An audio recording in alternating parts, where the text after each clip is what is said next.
Exponents বা সূচক আমরা যেটাকে পাওয়ার বলে থাকি, আমরা সবাই জানি যে x square into x cube. এখন সূচক যদি গুণ আকারে থাকে তাহলে সেটা যোগ হয়, তার মানে এখানে x to the power 2 plus 3 হবে এক্স টু দি পাওয়ার 5।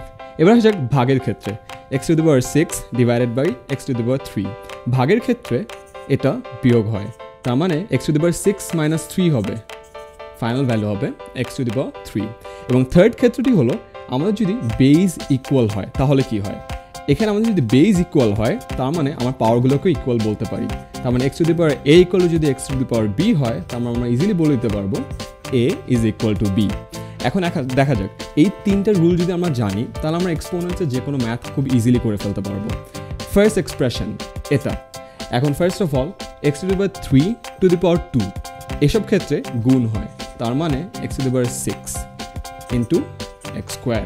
এখন আমরা জানি যে গুণের ক্ষেত্রে যোগ হয়, তাহলে এখানে x to the power 6 plus 2, final value হবে এক্স টু দি পাওয়ার 8।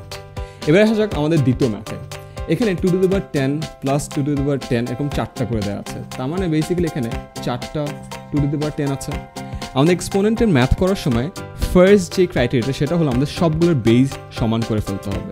সেখানে দেখা যাচ্ছে 2 আছে, তার মানে আমরা 4কেও 2 স্কোয়ার আকারে লিখবো। অ্যান্ড বেস সমান করার পরেও আমাদের আইদার 1 অথবা 2 অথবা 3 এই তিনটে রুলের একটা রুলে পড়ে যাচ্ছে। এখন দেখা যাচ্ছে এখানে গুণ আকারে আছে, তার মানে এটা আমার প্রথম রুলের মধ্যে পড়ে যাচ্ছে।